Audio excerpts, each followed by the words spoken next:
Ladies and gentlemen, let me ask you a question. Who told you that you couldn't be great? Who whispered in your ear and convinced you that you were born to live average, to struggle, to barely make it through life? Because I came to tell you today, they lied. The truth is this: you were created for greatness. You were designed with potential so extraordinary that if you could catch just a glimpse of who you were truly meant to be, it would blow your mind. But the secret to becoming the best version of yourself is simple. You must align your identity with your destiny. You don't get what you want, you get who you are. This is one of the most powerful truths about success, transformation, and living the life you were designed for. Most people spend their lives chasing after things, running after money, relationships, opportunities, and recognition. They make long lists of goals, vision boards full of dreams, and they even pray or hope for breakthroughs. But what they don't realize is that the universe doesn't respond to what you say you want. It responds to who you have become on the inside. You are not a magnet for your desires. You are a magnet for your dominant identity. You are always attracting and manifesting things that match the vibration, mindset, and belief system you are holding onto right now. If you say you want wealth but you keep operating with a poverty mentality, then even if money comes, it won't stay. If you say you want a loving relationship but you are full of insecurity, bitterness, and mistrust, then even if love shows up, you'll sabotage it. If you say you want health, but you see yourself as someone who is always struggling with your body, then no diet, no trainer, and no program will fix what's broken on the inside. Change doesn't happen because you want it. Change happens because you become the kind of person who embodies it. That's why success never begins on the outside. It always starts within. There's a reason why the same people can win the lottery and lose it all in a few years. Their bank account changed, but their identity never did. They still saw themselves as broke, unworthy, or incapable of handling wealth. And so they unconsciously found ways to bring their reality back into alignment with who they believed they were. On the other hand, someone can lose everything and yet rebuild again and again because they have the mindset and habits of a builder. Their external circumstances don't define them because their internal compass is calibrated for success. If you want to become the best version of yourself, you have to stop focusing on what you want and start focusing on who you are. Are you the kind of person who does the work when nobody is watching? Are you the kind of person who forgives quickly and loves deeply? Are you the kind of person who lives with discipline, integrity, and faith? These are not just good character traits. They are magnetic forces that draw opportunities, people, and resources into your life. Your identity is like a thermostat. If your thermostat is set at 70 degrees, no matter how much cold air blows in or how much heat surrounds you, the system will kick in to bring the temperature back to 70. Your life works the same way. Your results will always rise or fall to match your identity setting. That's why the most important work you can ever do is the work on yourself. Change your thoughts, change your beliefs. Change your self-image. Stop trying to manipulate circumstances. Stop blaming the economy, your family, or your past. The real battle is not out there. It's in your mind. If you want to raise the level of your life, raise the level of your thinking. Stop asking how to get more and start asking how to become more. You don't attract what you wish for. You attract what you are prepared for. You attract what you expect. You attract what you believe is possible for someone like you. So, if you keep getting results you don't like, don't waste time fighting the results. Go to the root. Transform the person you are becoming, because until you grow into the kind of person who matches the life you desire, the life you desire will always be just out of reach. Your words create your world. Speak life, not limitation. Every single word that comes out of your mouth is a seed. That seed gets planted in the soil of your heart, and over time it grows and produces fruit, whether good or bad.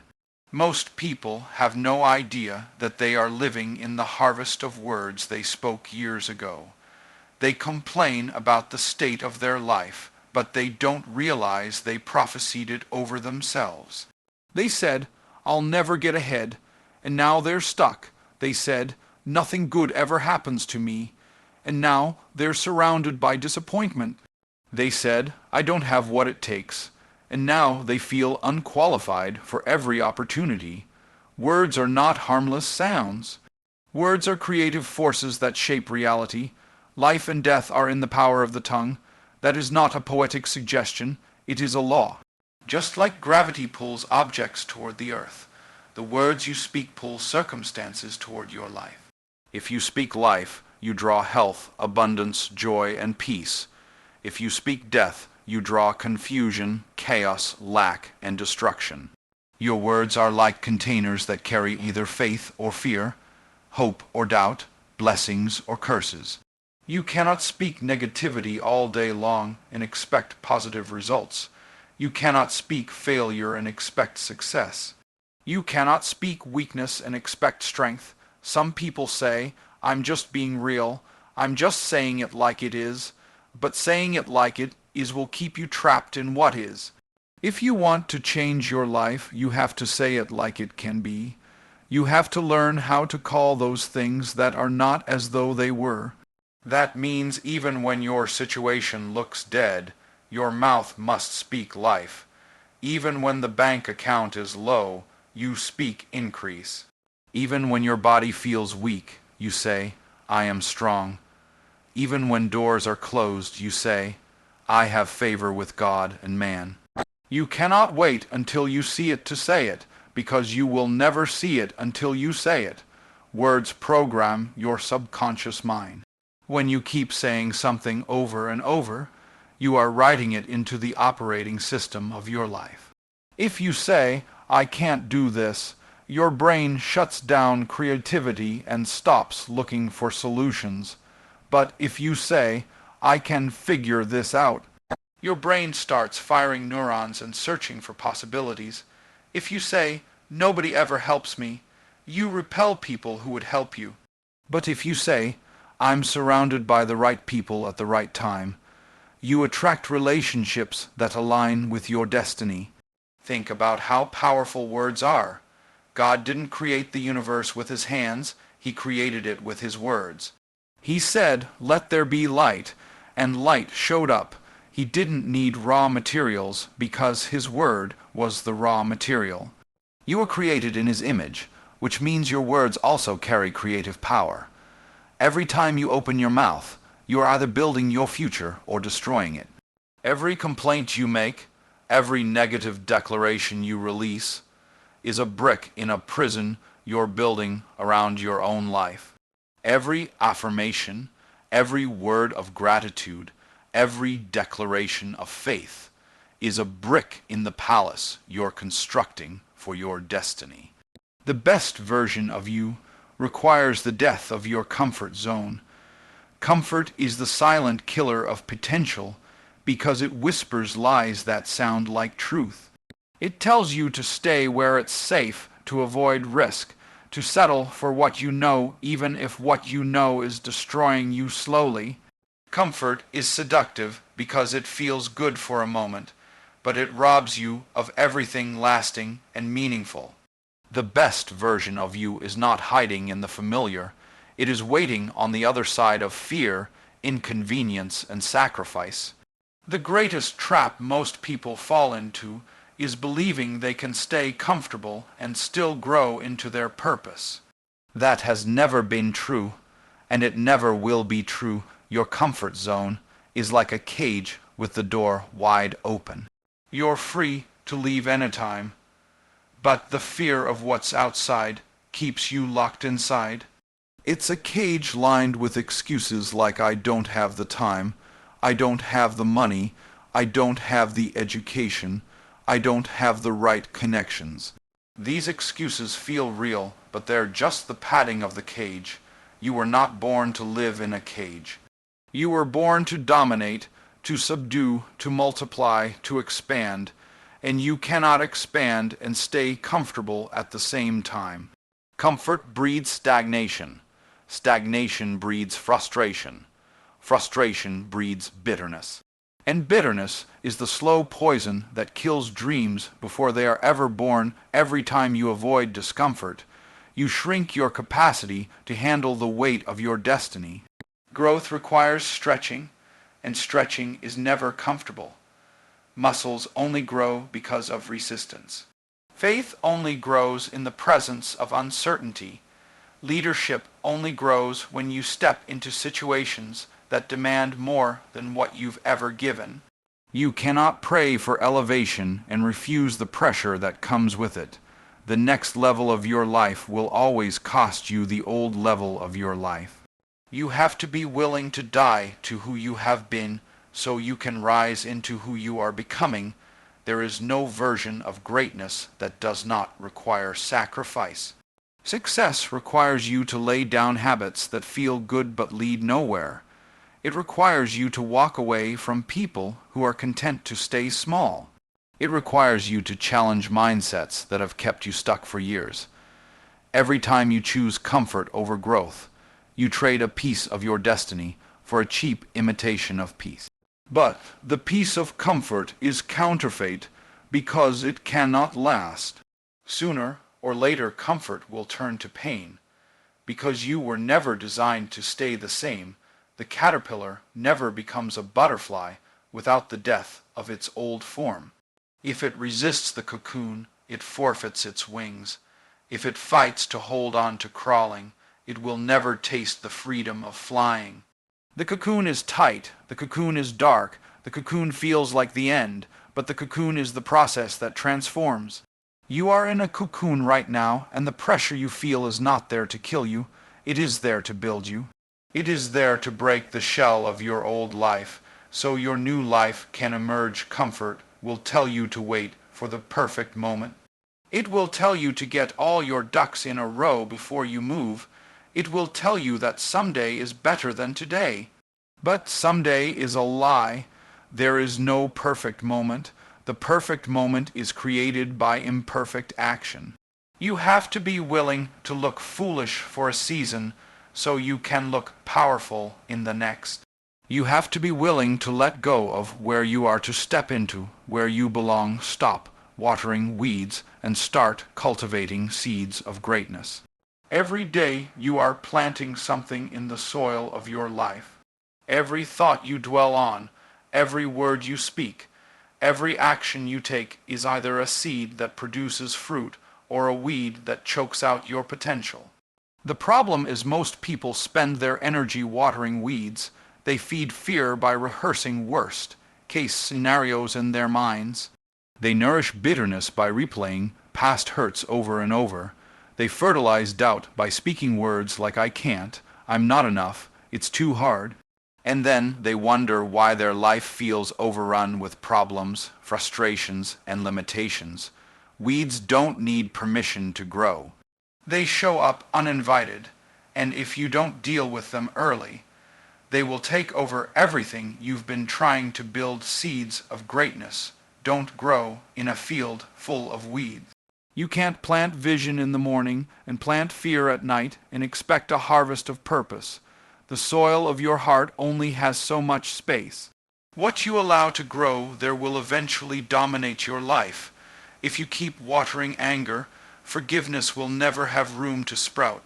If you keep watering excuses, discipline will die before it ever takes root. If you keep watering comfort, courage will wither away. You cannot create a masterpiece on a canvas that's already covered in chaos. At some point, you have to decide to clear the ground, pull up the weeds, and make space for the seeds that align with who you want to become. Pulling weeds is hard work because weeds are stubborn. They have deep roots, and they like to hide under the surface. Some of your weeds are mindsets you inherited from people who didn't know any better. They taught you scarcity, they taught you fear, they taught you to expect little and settle for less. Other weeds are habits you developed to cope with pain, and now those habits are choking your potential. Some weeds look like people. There are relationships in your life that keep you stuck in cycles of gossip, mediocrity, and drama. You cannot keep watering these weeds and expect to grow into the person you were designed to be. Seeds of greatness are fragile at first. They require attention, intention, and protection. You can't just plant a seed and walk away hoping it survives. You have to water it daily with faith-filled words. You have to expose it to the light of gratitude and belief. You have to protect it from the pests of doubt and fear. You have to nurture it until it becomes strong enough to stand on its own. Most people give up because they don't see results fast enough. They dig up the seed to check if it's growing, and in doing so they kill it. Growth takes time. Harvest takes patience.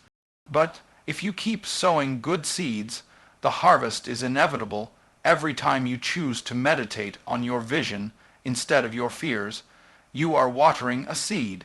Every time you choose to speak life instead of death, you are watering a seed. Every time you act in faith instead of hesitation, you are watering a seed. The best version of you is not created by chance. It is cultivated through intentional planting and diligent weeding. You can't keep pouring your energy into things that don't serve your future and expect your life to transform. Where your focus goes, your energy flows, and what you feed will grow. Faith without aligned action will keep you stuck where you are.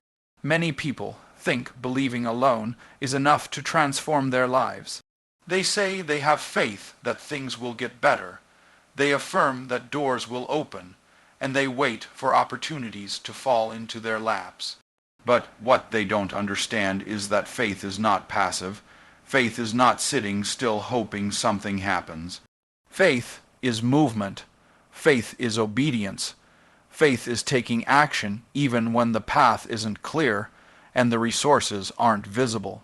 Belief without execution is nothing more than wishful thinking. You can pray all you want, but if you don't move your feet, you'll never see the manifestation of what you say you believe. Every break through requires participation. When you plant a seed in the ground, you don't just stand there staring at the soil, hoping a harvest appears.